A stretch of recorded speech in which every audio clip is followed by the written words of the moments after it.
Time was when a man's word was his bond. A fella just soon stick his hand in a den of rattlesnakes as tell you a lie. Back in my father's day, back around the turn of the last century,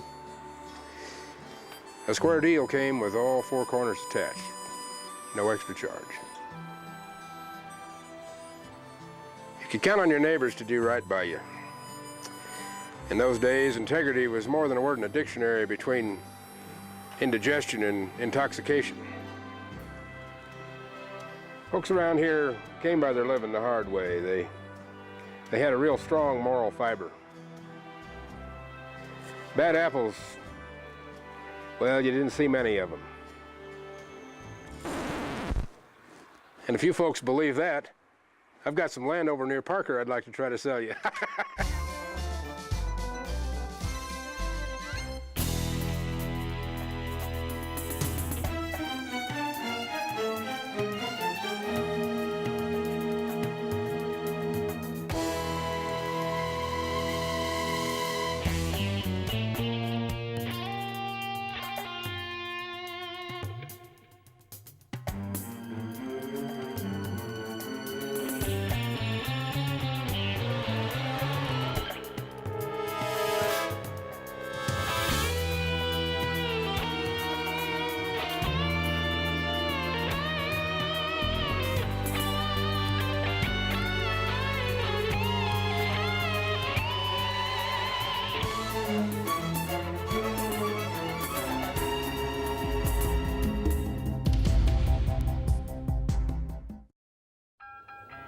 One of the smoothest and yet the most transparent schemes to defraud confiding people is being practiced in Douglas County by a slick ring of real estate sharks under the name Plainfield Addition Company. The Denver Republican, October 13th, 1889.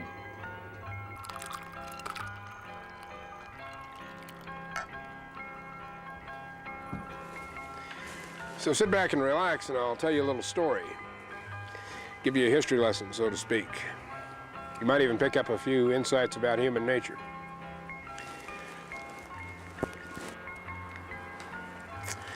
Back in the summer of 1889, two grifters by the name of Pierce and Thompson landed in Castle Rock with what they thought was a surefire plan to get rich. Now, you might have a hard time understanding the plan unless you also understood the times.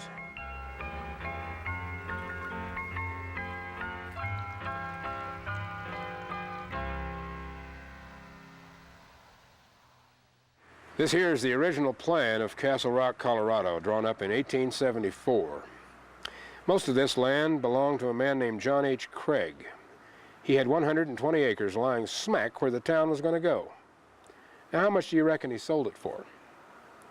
Nothing, that's what. Not one penny. Now, why in the world do you think a man would do that? Plainfield is a few miles from Parker, and every alternate lot is to be given away. Exactly where the profits come in, we are not able at the present time to say. The Castle Rock Journal, September 11th, 1889.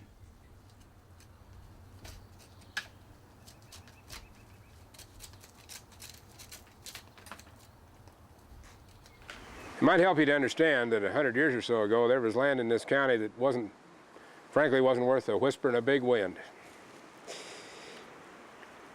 Finding gold was sure enough something, but that wasn't going to happen too often around here, and Pierce and Thompson didn't have the patience for the long odds. Now, you get people moving to a place, and suddenly you have homes and businesses and property that's worth something. You give part of your land away, and then you sell the rest for a tidy profit. This sort of thing happened all over the West, and it happened in Castle Rock. People were used to this type of deal, so they weren't suspicious when they saw it. But of course, there had to be a barb in the wire. Back then, people weren't going to move out in the middle of nowhere just to watch the prairie grow and the sky stay up. They moved to Castle Rock because it was going to be the county seat. Now, Pierce and Thompson didn't have any such promise for their Plainfield land.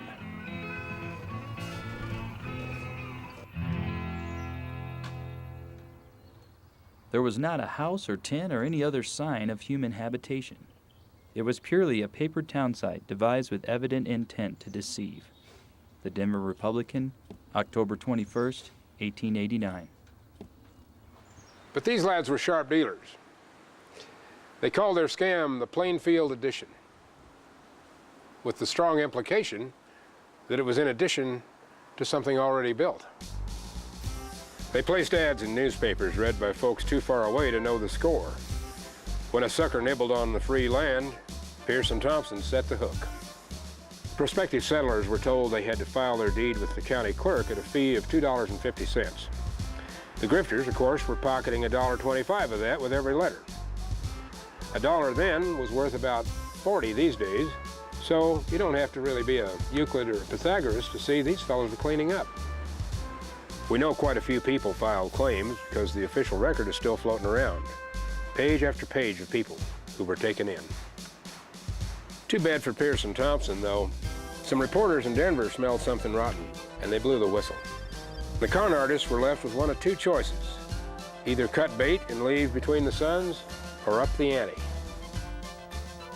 The Plainfield Addition Company are doing a legitimate business with no intention or desire to defraud.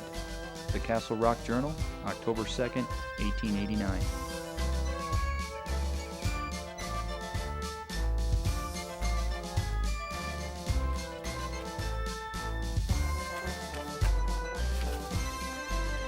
Can you believe it? They upped the ante, and they conned some of the good folks in Castle Rock into endorsing them. Their list of supporters was basically the who's who of the town. They had the mayor, none other than John Craig himself. They had the county clerk, the town doctor, the county judge, the owner of the newspaper, and a few prominent businessmen thrown in for good measure and good luck. Then the swindlers advertised all of the free lots had been snatched up, and now they had to charge an extra $1 per lot. They were getting $3.50 per lot on land that was barely worth $3.50 an acre. Well, you couldn't say they were short on gumption. They assured the folks that construction had begun in the Plainfield Addition, and that they were building as fast as possible. They even had a town plan to prove they were honest men. The Plainfield Addition Company is a shrewdly planned scheme to catch suckers, and we are sorry to say it caught one in this office. The Castle Rock Journal, October 2nd, 1889. But as soon as Pierce and Thompson claimed that there were buildings in Plainfield, the jig was up. The people of Douglas County might have been too trusting, but they weren't blind. They knew open prairie when they saw it, and they knew blue sky, too. Pierce and the real owner of the land, a gent named William Stott, were arrested, but apparently no charges were pressed. Now, isn't that cause for wonder? Pierce and Thompson drifted on over into Utah and ran the same scheme there until they got crosswise with some federal law enforcement. And that was the end of their grifting.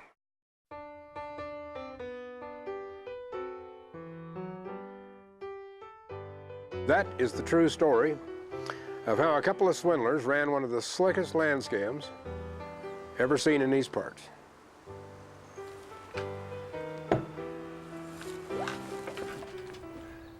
Money, and not morality, is the principle of commercial nations. Thomas Jefferson, 1810.